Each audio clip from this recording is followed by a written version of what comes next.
ನೌಕರರ ಸಂಘದ ವಜ್ರ ಮಹೋತ್ಸವವನ್ನ ನೀವೆಲ್ಲರೂ ಅತ್ಯಂತ ಸಂಭ್ರಮದಿಂದ ಖುಷಿಯಿಂದ ಆಚರಣೆ ಮಾಡ್ತಾ ಇದ್ದೀರಿ.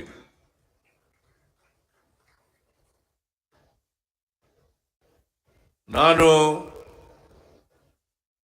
ಈ ವಜ್ರ ಮಹೋತ್ಸವ ಕಾರ್ಯಕ್ರಮದಲ್ಲಿ ಅತ್ಯಂತ ಸಂತೋಷದಿಂದ ಭಾಗಿಯಾಗಿ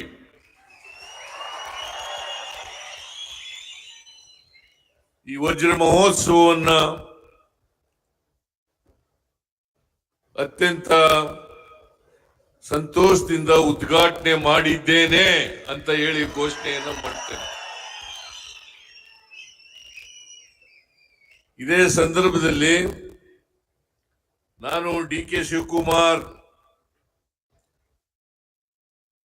ಮತ್ತು ಜಾರ್ಜ್ ಅವರು, ರಾಜೇಗೌಡರು, ಆಮೇಲೆ ಖಾದ್ರಿ ಅವರು, ಗೌರವ್ ಗುಪ್ತಾ ಅವರು, ನಾವೆಲ್ಲರೂ ಕೂಡ ವಜ್ರ ಜ್ಯೋತಿ ಅಂತಕ್ಕಂಥ ಸ್ಮರಣ ಸಂಚಿಕೆಯನ್ನ ಬಿಡುಗಡೆ ಮಾಡಿದ್ದೇವೆ. ಮತ್ತೆ ಇದನ್ನ ಅತ್ಯಂತ ಸಂತೋಷದಿಂದ ನಾವೆಲ್ಲರೂ ಕೂಡ ಲೋಕಾರ್ಪಣೆಯನ್ನ ಮಾಡಿದ್ದೇವೆ.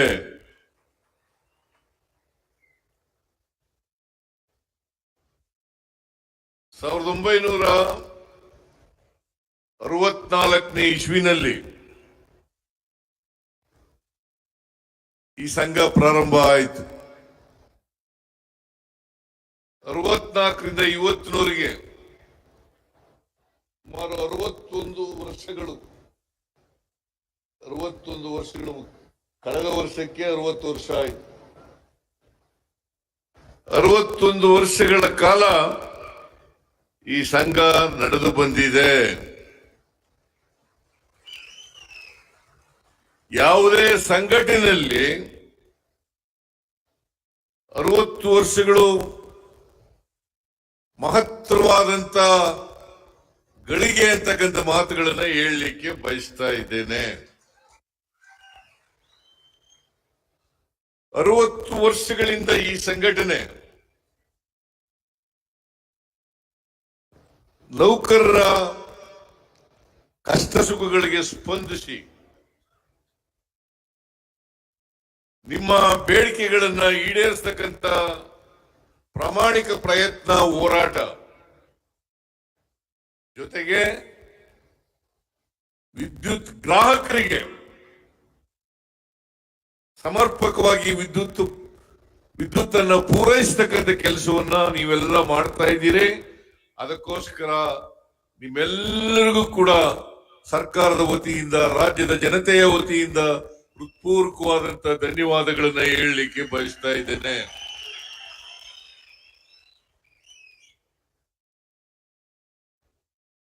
ಸಾವಿರದ 1902ನೇ ಇಸ್ವಿನಲ್ಲಿ ದಕ್ಷಿಣ ಏಷ್ಯಾದಲ್ಲಿ ಮೊದಲನೇ ಬಾರಿಗೆ ಶಿವನ ಸಮುದ್ರದಲ್ಲಿ ವಿದ್ಯುತ್ ಉತ್ಪಾದನೆ ಆಯಿತು. 1900ರಲ್ಲಿ ಅಡಿಗಲ್ಲು ಹಾಕಿದ್ರು ಕೆಂಪನಂಜಮ್ಮಣ್ಣಿ. ಅವತ್ತು ಚಾಮರಾಜ ಒಡೆಯರ್ ಅವರು ನಿಧನ ಆಗಿದ್ರು. ಅವರ ಧರ್ಮಪತ್ನಿ ರಾಜಮಾತೆ ಕೆಂಪನಂಜಮ್ಮಣ್ಣಿ ಅವರು ಇದನ್ನ ಪ್ರಾರಂಭ ಮಾಡಿದ್ರು. ಆಮೇಲೆ ನಾಲ್ವಡಿ ಕೃಷ್ಣರಾಜ ಒಡೆಯರು ಇನ್ನೂ ಕೂಡ ವಯಸ್ಸಿಗೆ ಬಂದಿರಲಿಲ್ಲ. ಅವರನ್ನ ಇಟ್ಕೊಂಡು ಕೆಂಪನಂಜಣ್ಣವರೇ ಆಡಳಿತವನ್ನ ನಡೆಸ್ತಾ ಇದ್ರು. ಅವರನ್ನು ಇಟ್ಕೊಂಡು ಕೆಂಪನಂಜಣ್ಣವರು, ನಂಜಮ್ಮಣ್ಣಿಯವರು, ರಾಜಮಾತೆಯವರು ಆಡಳಿತವನ್ನು ನಡೆಸ್ತಾ ಇದ್ರು. ಬಹುಶಃ ಇಡೀ ಏಷ್ಯಾದಲ್ಲಿ ಮೊದಲನೇ ಬಾರಿಗೆ ಕರ್ನಾಟಕ ರಾಜ್ಯದಲ್ಲಿ ಮೊದಲನೇ ವಿದ್ಯುತ್ ಉತ್ಪಾದನೆ ಆಯಿತು ಅಂತಕ್ಕಂಥ ಹೆಮ್ಮೆ, ಹೆಗ್ಗಳಿಕೆ ನಮ್ಗೆಲ್ಲ ಸೇರ್ತದೆ ಅಂತಕ್ಕಂಥ ಮಾತುಗಳನ್ನೇ ಹೇಳಲಿಕ್ಕೆ ಬಯಸ್ತಾ ಇದ್ದೇನೆ. ಆಮೇಲೆ ಕೋಲಾರ ಕೆಜಿಎಫ್ಗೆ ವಿದ್ಯುತ್ತನ್ನ ಸರಬರಾಜು ಮಾಡ್ತಕ್ಕಂಥ ಕೆಲಸ ನಡೀತು. 2005ರಲ್ಲಿ ಬೆಂಗಳೂರಿನಲ್ಲಿ ಮೊದಲನೇ ಬಾರಿಗೆ ವಿದ್ಯುತ್ ಸರಬರಾಜು ಪ್ರಾರಂಭ ಆಯಿತು. 2005ನೇ ಇಸ್ವಿ, 1905ನೇ ಇಸ್ವಿ, 1905ನೇ ಇಸ್ವಿ. ನಾ ಇನ್ನು 2000ದಲ್ಲಿ ಇದ್ದೀನಲ್ಲ. 1902ರಲ್ಲಿ ವಿದ್ಯುತ್ ಉತ್ಪಾದನೆ ಆಯಿತು. 1905ನೇ ಇಸ್ವಿನಲ್ಲಿ ಬೆಂಗಳೂರಿನಲ್ಲಿ ವಿದ್ಯುತ್ ಪ್ರಸರಣ ಆಯಿತು. ವಿದ್ಯುತ್ ಪ್ರಸರಣ ಆಗಿ ವಿದ್ಯುತ್ ದೀಪಗಳು ವಿದ್ಯುತ್ ಬಂದು ದೀಪ ಉರಿಲಿಕ್ಕೆ ಪ್ರಾರಂಭ ಆಯಿತು. 2008ರಲ್ಲಿ ಅರಮನೆಯಲ್ಲಿ ವಿದ್ಯುತ್ ಬಂತು. ಅಲ್ಲ, 1908ರಲ್ಲಿ ಅರಮನೆಯಲ್ಲಿ ವಿದ್ಯುತ್ ಬಂತು.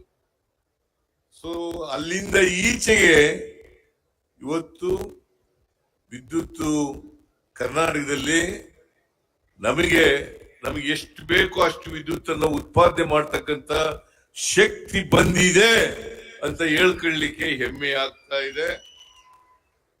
ಇದನ್ನ ನೀವೆಲ್ಲರೂ ಈ ಪ್ರಸರಣ ಮಾಡ್ತಾ ಇದ್ದೀರಲ್ಲ ವಿದ್ಯುತ್ ಅನ್ನ, ಅದಕ್ಕೆಲ್ಲ ನೀವೇ ಕಾರಣ ಅಂತಕ್ಕಂಥ ಮಾತುಗಳನ್ನ ಹೇಳಲಿಕ್ಕೆ ಬಯಸ್ತಾ ಇದ್ದೀವಿ.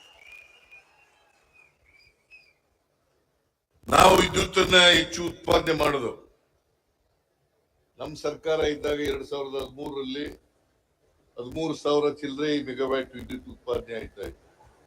ನಾವು ಅಧಿಕಾರಕ್ಕೆ ಬಂದ ಮೇಲೆ 1918-19 ಸಾಲಿನಲ್ಲಿ 29,459 ಮೆಗಾವ್ಯಾಟ್ ವಿದ್ಯುತ್ ಉತ್ಪಾದನೆ ಆಯಿತು. ನಾವು ಇದನ್ನೆಲ್ಲ ಮರೀಲಿಕ್ಕೆ ಸಾಧ್ಯ ಆಗಲ್ಲ. ಕರ್ನಾಟಕದ ಜನ ಮರೀಲಿಕ್ಕೆ ಸಾಧ್ಯ ಆಗಲ್ಲ. ಇದನ್ನ ಅರ್ಥ ಮಾಡ್ಕೋಬೇಕಾಗ್ತದೆ. ಆಮೇಲೆ ಮತ್ತೆ ನಾವು 2023ರಲ್ಲಿ ಅಧಿಕಾರಕ್ಕೆ ಬಂದ ಮೇಲೆ ಇವತ್ತು 34,000 ಮೆಗಾವ್ಯಾಟ್ ವಿದ್ಯುತ್ ಉತ್ಪಾದನೆ ಆಗ್ತಾ ಇದೆ ಅಲ್ಲ. 34,000-35,000 ಮೆಗಾವ್ಯಾಟ್ ವಿದ್ಯುತ್ ಉತ್ಪಾದನೆ ಆಗ್ತಾ ಇದೆ. ಅದು ಕೂಡ ಸಾಲಲ್ಲ, ಇನ್ನೂ ಜಾಸ್ತಿ ಉತ್ಪಾದನೆಯನ್ನ ಮಾಡಬೇಕು. ಯಾಕಂತಂದ್ರೆ ರೈತರ ಪಂಪ್ ಸೆಟ್ಗಳಿಗೆ ನಾವು ಕೊಡ್ತಾ ಇರ್ತಕ್ಕಂಥದ್ದು 7 ಗಂಟೆಗಳ ಕಾಲ ಮಾತ್ರ ಕೊಡ್ಲಿಕ್ಕೆ ಸಾಧ್ಯ ಆಗ್ತಾ ಇದೆ. ನನ್ನ ಪ್ರಕಾರ ಇವತ್ತು ಆಹಾರದ ಉತ್ಪಾದನೆಯಲ್ಲಿ ನಾವು ಸ್ವಾವಲಂಬನೆ ಕಾಣಬೇಕಾದ್ರೆ, ಆಹಾರದ ಉತ್ಪಾದನೆಯನ್ನು ಬೇರೆ ದೇಶಗಳಿಗೆ ಕಳಿಸ್ಕೊಡ್ಬೇಕಾದ್ರೆ, ರಫ್ತು ಮಾಡಬೇಕಾದ್ರೆ ಇವತ್ತು ಆಹಾರದ ಉತ್ಪಾದನೆಯನ್ನು ಹೆಚ್ಚು ಮಾಡತಕ್ಕಂಥ ಪ್ರಯತ್ನವನ್ನ ಮಾಡಬೇಕಾಗ್ತದೆ. ಅದಕ್ಕೋಸ್ಕರ ಪಂಪ್ ಸೆಟ್ಗಳ ಅಗತ್ಯ ಇದೆ. ನಾವು ನದಿಗಳ ಮೂಲಕ ನೀರಾವರಿ ಮಾಡ್ತಕ್ಕಂಥದ್ದು ಬಹಳ ಕಡಿಮೆ, ಆದ್ರೆ ಪಂಪ್ ಸೆಟ್ಗಳ ಮೂಲಕ ಹೆಚ್ಚು ನೀರಾವರಿಯನ್ನು ಮಾಡಲಿಕ್ಕೆ ಸಾಧ್ಯ ಆಗ್ತದೆ ಅಂತಕ್ಕಂಥ ಮಾತುಗಳನ್ನು ಹೇಳಲಿಕ್ಕೆ ಬಯಸ್ತಾ ಇದ್ದೇನೆ. ಮೊನ್ನೆ ತಾನೇ ಕೋಲಾರ ಜಿಲ್ಲೆ ಗೌರಿಬಿದನೂರಿನಲ್ಲಿ, ಚಿಕ್ಕಬಳ್ಳಾಪುರ ಜಿಲ್ಲೆ ಗೌರಿಬಿದನೂರಲ್ಲಿ ನಾನು ಜಾರ್ಜ್ ಅವರು ಕುಸುಮ್ ಸಿ ಅಡಿನಲ್ಲಿ ವಿದ್ಯುತ್ ಅನ್ನ ಸರಬರಾಜು ಮಾಡ್ತಕ್ಕಂಥದನ್ನ ಕೆಲಸವನ್ನ ಮಾಡುದು. ಈಗ ಕುಸುಮ್ ಸಿ ಯಲ್ಲಿ 200 ಮೆಗಾವ್ಯಾಟ್ ವಿದ್ಯುತ್ ಉತ್ಪಾದನೆ ಆಗ್ತಾ ಇದೆ. ಮುಂದಿನ ದಿನಗಳಲ್ಲಿ 2,400 ಮೆಗಾವ್ಯಾಟ್ ವಿದ್ಯುತ್ ಅನ್ನು ಉತ್ಪಾದನೆ ಮಾಡಿ ಹಗಲೊತ್ತು 7 ಗಂಟೆ ವಿದ್ಯುತ್ ಅನ್ನು ಕೊಡ್ತಕ್ಕಂಥ ಪ್ರಯತ್ನವನ್ನ ನಮ್ಮ ಸರ್ಕಾರ ಮಾಡ್ತದೆ ಅಂತಕ್ಕಂಥ ಮಾತುಗಳನ್ನ ಹೇಳಲಿಕ್ಕೆ ಬಯಸ್ತೇನೆ. ಇವತ್ತು ವಿದ್ಯುತ್ ಸರಿಯಾದ ರೀತಿಯಲ್ಲಿ ಪಂಪ್ ಸೆಟ್ಗಳಿಗೆ ಸರಬರಾಜು ಆಗ್ಬೇಕಾದ್ರೆ ಅದಕ್ಕೆ ನೀವೆಲ್ಲರೂ ಕೂಡ ಕಾರಣ ಅಂತಕ್ಕಂಥ ಮಾತುಗಳನ್ನ ಹೇಳಲಿಕ್ಕೆ ಬಯಸ್ತಾ ಇದ್ದೇನೆ. ಯಾರ್ಯಾರು ಸಂಘಟನೆಯಲ್ಲಿ ಇದ್ದಾರೆ ಅವರೆಲ್ಲರೂ ಕೂಡ ಕಾರಣ ಅಂತಕ್ಕಂಥದ್ದು. ನಾವು ಇನ್ನು ಕೆಲವೇ ವರ್ಷಗಳಲ್ಲಿ 60,000 ಮೆಗಾವ್ಯಾಟ್ ವಿದ್ಯುತ್ ಅನ್ನ ಉತ್ಪಾದನೆ ಮಾಡತಕ್ಕಂಥ ಗುರಿಯನ್ನ ಇಟ್ಕೊಂಡಿದ್ದೇವೆ. ಅಲ್ಲ, 60,000 ಮೆಗಾವ್ಯಾಟ್ ವಿದ್ಯುತ್ ಅನ್ನ ಗುರಿಯನ್ನ ಇಟ್ಕೊಂಡಿದ್ದೀವಿ. ಬಹುಶಃ 60,000 ಮೆಗಾವ್ಯಾಟ್ ಆದ್ರೆ ನಾವು ಹೆಚ್ಚು ವಿದ್ಯುತ್ ಅನ್ನ ಗ್ರಾಹಕರಿಗೆ ಕೊಡ್ಲಿಕ್ಕೆ ಸಾಧ್ಯ ಆಗ್ತದೆ. ಅದಕ್ಕೆ ನಾವೆಲ್ಲರೂ ಕೂಡ ತಯಾರಾಗಬೇಕು. ಯಾಕಂತಂದ್ರೆ ಪ್ರತಿ ವರ್ಷ ಕರ್ನಾಟಕ ಸರ್ಕಾರ ವಿದ್ಯುತ್ ಪಂಪ್ ಸೆಟ್ಗಳಿಗೆ 19,000 ಕೋಟಿ ರೂಪಾಯಿಗಳನ್ನ ಸಬ್ಸಿಡಿಯನ್ನ ಕೊಡ್ತಾ ಇದೆ. 19,000 ಕೋಟಿ ಸಬ್ಸಿಡಿಯನ್ನ ಕೊಡ್ತಾ ಇದೆ. ನಾವು ಯಾಕೆ ಕೊಡ್ತಾ ಇದ್ದೀವಿ ಅಂತಂದ್ರೆ ಇದು ಪುಕ್ಕಟಿಯಾಗಿ ಕೊಡ್ತಾ ಇರ್ತಕ್ಕಂಥದ್ದು. ಆಹಾರದ ಉತ್ಪಾದನೆ ಆಗಬೇಕು, ರೈತರಿಗೆ ತೊಂದರೆ ಆಗಬಾರದು. ನಾವು ಸ್ವಾವಲಂಬನೆಯನ್ನು ಸಾಧನೆ ಮಾಡಬೇಕು ಆಹಾರ ಉತ್ಪಾದನೆಯಲ್ಲಿ. ಜೊತೆಗೆ ಬೇರೆ ದೇಶಗಳಿಗೆ, ಬೇರೆ ರಾಜ್ಯಗಳಿಗೆ ಆಹಾರವನ್ನ ಕಳಿಸ್ಕೊಡ್ತಕ್ಕಂಥ ಶಕ್ತಿ ನಾವು ಬರಬೇಕು ಅನ್ನೋ ಕಾರಣಕ್ಕೋಸ್ಕರವಾಗಿ ನೀವೆಲ್ಲರೂ ಕೂಡ ಬರೀ ನಾನು ಒಬ್ಬನೇ ಅಲ್ಲ, ಆಹಾರ ಕೊಡ್ತಕ್ಕಂಥವ್ರು ಬಡವರಿಗೆ ನೀವೆಲ್ಲರೂ ಕೂಡ ಕಾರಣರು ಅಂತಕ್ಕಂಥ ಮಾತುಗಳನ್ನ ಹೇಳಲಿಕ್ಕೆ ಬಯಸ್ತಾರೆ. ಅದರಿಂದ ನಾವೆಲ್ಲರೂ ಕೂಡ ಪ್ರಾಮಾಣಿಕವಾಗಿ ಕೆಲಸ ಮಾಡಬೇಕು. ಒಂದಿನ ರಾಜ್ಯದ ಅಭಿವೃದ್ಧಿ ಆಗ್ಬೇಕಾದ್ರೆ ನೀವು ಬಹಳ ದೊಡ್ಡ ಪಾತ್ರವನ್ನ, ಯಾಕಂದ್ರೆ ಇವತ್ತು ವ್ಯವಸಾಯ, ಕೈಗಾರಿಕೆ ಇವೆಲ್ಲಕ್ಕೂ ವಿದ್ಯುತ್ ಬಹಳ ಮುಖ್ಯ. ಮನೆ ಬಳಕೆಗೆ ವಿದ್ಯುತ್ ಬಹಳ ಮುಖ್ಯ ಆಗ್ತದೆ. ಇದನ್ನ ಇವತ್ತು ವಿದ್ಯುತ್ ಒಂದು ಕಚ್ಚಾ ವಸ್ತು, ಪ್ರಮುಖವಾದಂತ ಕಚ್ಚಾ ವಸ್ತು ಅಂತಕ್ಕಂಥದನ್ನ ಮರೀಲಿಕ್ಕೆ ನಾವು ಸಾಧ್ಯ ಇಲ್ಲ. ಅಫ್ಕೋರ್ಸ್ ಅಪಘಾತಗಳಿದ್ದಾವೆ, ನಾ ಇಲ್ಲ ಅಂತ ಹೇಳಕ್ ಹೋಗಲ್ಲ. ನೀವೆಲ್ಲ ಬಹಳ ಕಷ್ಟದ ಇದು ವ್ಯವಸ್ಥೆಯಲ್ಲಿ ಕೆಲಸ ಮಾಡ್ತಾ ಇದ್ದೀರಿ ಅಂತಕ್ಕಂಥದನ್ನ ಅರ್ಥ ಮಾಡ್ಕೋಬೇಕಾಗ್ತದೆ. ಅದಕ್ಕೆ ನಾವು ಎಲ್ಲ ರೀತಿಯ ಸಹಕಾರವನ್ನ ಸರ್ಕಾರ ಕೊಡ್ತದೆ ಅಂತಕ್ಕಂಥ ಮಾತುಗಳನ್ನ ಹೇಳಲಿಕ್ಕೆ ಬಯಸ್ತಾ ಇದ್ದೇನೆ. ನಿಮ್ಮ ಅಧ್ಯಕ್ಷರು ಬಲರಾಮ್ ಅನೇಕ ಬೇಡಿಕೆಗಳನ್ನ ಇಟ್ಟಿದ್ದಾರೆ.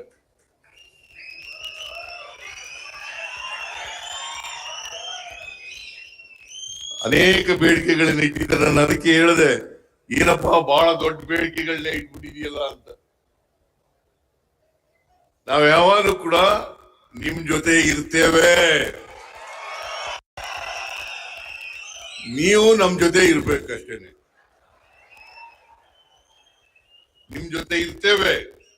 ನಿಮ್ಮ ಬೇಡಿಕೆಗಳನ್ನ ಕೂಲಂಕುಷವಾಗಿ ಪರಿಶೀಲನೆ ಮಾಡಿ ಕೆಪಿಟಿಸಿಎಲ್ ಅಲ್ಲಿ ಮತ್ತು ಸರ್ಕಾರದ ಮಟ್ಟದಲ್ಲಿ ತೀರ್ಮಾನಗಳನ್ನ, ನಿಮಗೆ ಅನುಕೂಲಕರವಾದಂತ ತೀರ್ಮಾನಗಳನ್ನ ಮಾಡ್ತೇವೆ ಅಂತಕ್ಕಂಥ ಮಾತುಗಳನ್ನ ಹೇಳಲಿಕ್ಕೆ ಬಯಸ್ತೇವೆ.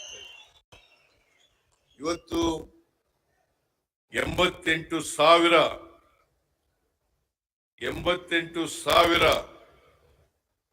ನಿಮ್ಮ ಸ್ಟ್ರೆಂತ್ ಕೆಪಿಟಿಸಿಎಲ್ ಮತ್ತು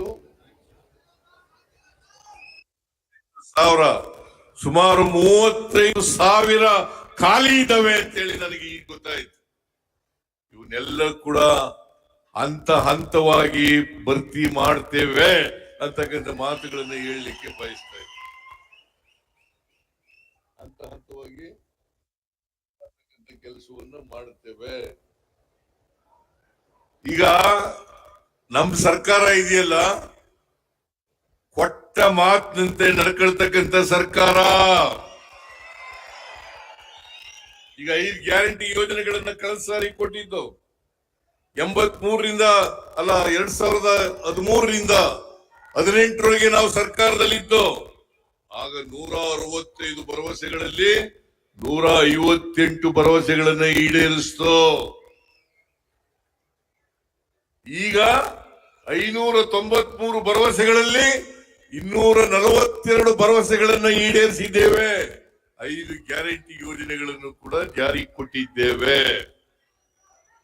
ಅದರಿಂದ ನಮ್ಮ ಸರ್ಕಾರ ನುಡಿದಂತೆ ನಡೆದ ಸರ್ಕಾರ, ಮಾತನ್ನ ಉಳಿಸ್ಕೊಳ್ತಕ್ಕಂಥ ಸರ್ಕಾರ. ಇವತ್ತು ನೀವೇನು ಆ ಬೇಡಿಕೆಗಳನ್ನ ಇಟ್ಟಿದ್ದೀರಿ, ಒತ್ತಾಯಗಳನ್ನ ಇಟ್ಟಿದ್ದೀರಿ, ಆ ಒತ್ತಾಯಗಳನ್ನೆಲ್ಲರೂ ಕೂಡ ಪರಿಶೀಲನೆ ಮಾಡಿ ನಿಮಗೆ ನ್ಯಾಯಯುತವಾದಂತ ಎಲ್ಲ ಬೇಡಿಕೆಗಳನ್ನು ಕೂಡ ಈಡೇರಿಸ್ತಕ್ಕಂಥ ಪ್ರಾಮಾಣಿಕ ಪ್ರಯತ್ನವನ್ನ ನಾವು ಮಾಡ್ತೇವೆ. ಮುಂದಿನ ದಿನಗಳಲ್ಲಿ ನಾವೆಲ್ಲರೂ ಕೂಡ ಸೇರಿ ಈ ರಾಜ್ಯವನ್ನ ಅಭಿವೃದ್ಧಿಯತ್ತ ಕೊಂಡೊಯ್ತಕ್ಕಂಥ ಪ್ರಯತ್ನವನ್ನ ಮಾಡೋಣ. ಅದು ನಮ್ಮೆಲ್ಲರ ಜವಾಬ್ದಾರಿ. ಬರೀ ಇಲಾಖೆಗೆ ಸೀಮಿತ ಅಲ್ಲ, ಇಡೀ ರಾಜ್ಯದ ಜವಾಬ್ದಾರಿಯನ್ನ ನಾವೆಲ್ಲರೂ ಕೂಡ ಒತ್ಕಬೇಕಾಗ್ತದೆ. ನೀವು ಬರೀ KEB ನಲ್ಲಿ ಕೆಲಸ ಮಾಡ್ತಕ್ಕಂಥ ನೌಕರರು ಅಷ್ಟೇ ಅಲ್ಲ, ಬೇರೆ ಕೆಲಸನೂ ಕೂಡ ಮಾಡಬೇಕಾಗ್ತದೆ. ಮತ್ತೆ ಈ ಎಂತದು 358 ಜನ 300 ಪೌರ ಕಾರ್ಮಿಕರು, 358 ಜನ ಪೌರ ಕಾರ್ಮಿಕರು ಇದ್ದಾರೆ. ಅವ್ರನ್ನೆಲ್ಲರೂ ಕೂಡ ಪರ್ಮನೆಂಟ್ ಮಾಡಬೇಕು ಅಂತೇಳಿ ನಮ್ಮ 357 532 ಓಕೆ 532 ಜನನು ಕಾಯಂ ಮಾಡೋಣ.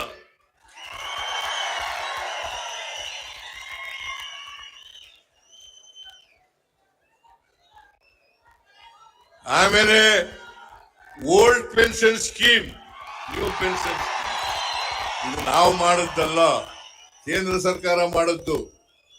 ನೀವು ಸ್ವಲ್ಪ ಅರ್ಥ ಮಾಡ್ಕೋಬೇಕು. ಇದು ನಾವು ಮಾಡದ್ದಲ್ಲ. ಏನಪ್ಪ ಬಲರಾಮ್, ಏನಯ್ಯ ಶಿವರಾಮ್, ನಾವು ಮಾಡಿದ್ವಾ? ನಮ್ ಸರ್ಕಾರ ಮಾಡಿದ್ದ ಕೇಂದ್ರದಲ್ಲಿ ಇದು ಮಾಡಿದ್ವಾ? ಇದು ಕೇಂದ್ರ ಸರ್ಕಾರ ಮಾಡಿತ್ತು. ಅದನ್ನ ನಾವು ಚರ್ಚೆ ಮಾಡಿ ಮ್ಯಾನಿಫೆಸ್ಟೋನಲ್ಲಿ ಜಾರಿ ಮಾಡೋಣ ಅಂತ ಹೇಳಿದೀವಿ. ಇನ್ನೂ ಕೂಡ ಚರ್ಚೆನಲ್ಲಿದೆ. ಅದನ್ನ ಚರ್ಚೆ ಮಾಡಿ ನಿಮ್ಗೆ ಅನುಕೂಲಕರವಾದಂತ ತೀರ್ಮಾನವನ್ನ ಮಾಡ್ತೇವೆ ಅಂತಕ್ಕಂಥ ಮಾತುಗಳನ್ನ ಹೇಳಲಿಕ್ಕೆ ಬಯಸ್ತಾ ಇದ್ದೇನೆ. ಅದರಿಂದ ನಾವು ನೀವೆಲ್ಲ ಹೊರೋಣ, ಈ ರಾಜ್ಯದ ಜವಾಬ್ದಾರಿ ಹೊರೋಣ. ಯಾಕಂದ್ರೆ ನಮ್ಮ ಸಮಾಜದಲ್ಲಿ ಬಡವರಿದ್ದಾರೆ, ಶ್ರೀಮಂತರಿದ್ದಾರೆ. ಮುಖ್ಯವಾಗಿ ಎಲ್ಲರನ್ನೂ ತರಬೇಕು. ಅದಕ್ಕೋಸ್ಕರನೇ ನಾವು ಅನೇಕ ಗ್ಯಾರಂಟಿ ಯೋಜನೆಗಳನ್ನು ಮಾಡಿದ್ದು. ಸಾಮಾಜಿಕವಾಗಿ ಆರ್ಥಿಕವಾಗಿ ಶಕ್ತಿಯನ್ನು ಕೊಡಬೇಕು. ಮಹಿಳೆಯರಿಗೆ ಶಕ್ತಿ ಕೊಡಬೇಕು, ರೈತರಿಗೆ ಶಕ್ತಿ ಕೊಡಬೇಕು, ಬಡವರಿಗೆ ಶಕ್ತಿ ಕೊಡಬೇಕು. ಎಲ್ಲ ಜಾತಿ ಧರ್ಮ ನಾವು ಯಾವುದೇ ಜಾತಿ ಮಾಡಲ್ಲ, ಯಾವುದೇ ಧರ್ಮ ಮಾಡಕ್ ಹೋಗಲ್ಲ, ಯಾವುದೇ ಪಕ್ಷ ಭೇದ ಮಾಡಕ್ ಹೋಗಲ್ಲ. ಇವೆಲ್ಲರಿಗೂ ಕೂಡ ಸಮಾನವಾಗಿ ಸಮಾಜದಲ್ಲಿರ್ತಕ್ಕಂಥ ಎಲ್ಲ ಬಡವರಿಗೂ ಕೂಡ ನ್ಯಾಯಯುತವಾಗಿ ಅವರಿಗೆ ಸಾಮಾಜಿಕ, ಆರ್ಥಿಕ, ಶೈಕ್ಷಣಿಕ ಶಕ್ತಿಯನ್ನ ಕೊಡ್ತಕ್ಕಂಥ ಪ್ರಯತ್ನವನ್ನು ಮಾಡ್ತಾ ಇದ್ದೇವೆ. ಅದಕ್ಕೋಸ್ಕರ ನೀವು ಕೂಡ ಅದನ್ನ ಕೈ ಜೋಡಿಸ್ಬೇಕು. ಈಗ ಗೃಹ ಜ್ಯೋತಿ ಯೋಜನೆ 200 ಯೂನಿಟ್ ವರೆಗೆ ಫ್ರೀ ಆಗಿ ಕರೆಂಟ್ ಕೊಡ್ತೀವಿ. 200 ಯೂನಿಟ್ ವರೆಗೆ ಫ್ರೀ ಆಗಿ 1,64,00,000 ಕುಟುಂಬಗಳಿಗೆ 1,64,00,000 ಕುಟುಂಬಗಳಿಗೆ ಫ್ರೀಯೇ ಕರೆಂಟ್ ಕೊಡ್ತೀವಿ. ಅದಕ್ಕೆ ನೀವಿಲ್ಲದೆ ಹೋಗಿದ್ರೆ ಅದು ಸಾಧ್ಯ ಆಯ್ತಾ ಇರಲಿಲ್ಲ. ಅದಕ್ಕೆ ನಾನು ಹೇಳೋದು, ನಾವು ಏನೇನ್ ಕಾರ್ಯಕ್ರಮಗಳನ್ನು ಮಾಡ್ತೀವಿ ಆ ಕಾರ್ಯಕ್ರಮಗಳನ್ನ ಸರ್ಕಾರ ಜೊತೆ ನೀವು ಕೈ ಜೋಡಿಸ್ತಕ್ಕಂಥ ಕೆಲಸವನ್ನ ಮಾಡಿದ್ರೆ ಸರ್ಕಾರಕ್ಕೂ ಒಳ್ಳೆ ಹೆಸರು ಬರ್ತದೆ, ರಾಜ್ಯದ ಬಡತನ ಹೋಗ್ಲಿಕ್ಕೆ ಸಾಧ್ಯ ಆಗ್ತದೆ, ರಾಜ್ಯ ಅಭಿವೃದ್ಧಿ ಆಗ್ಲಿಕ್ಕೆ ಸಾಧ್ಯ ಆಗ್ತದೆ. ನಮಗೂ ನಿಮಗೂ ಕೂಡ ಸಮಾಧಾನ ಉಸಿರು ಬಿಡ್ತಕ್ಕಂಥ ಪರಿಸ್ಥಿತಿ ನಿರ್ಮಾಣ ಆಗ್ತದೆ. ಆ ಕೆಲಸವನ್ನ ನಾವು ನೀವೆಲ್ಲ ಮಾಡೋಣ. ನಿಮ್ಮ ಬೇಡಿಕೆಗಳನ್ನು ಕೂಡ ನಾವು ಮಾನವೀಯತೆಯಿಂದ ಪರಿಗಣಿಸ್ತೀವಿ ಅಂತಕ್ಕಂಥ ಮಾತುಗಳನ್ನ ಹೇಳಿ ನಿಮ್ಮ ಈ ವಜ್ರ ಮಹೋತ್ಸವವನ್ನ ಅತ್ಯಂತ ಸಂತೋಷದಿಂದ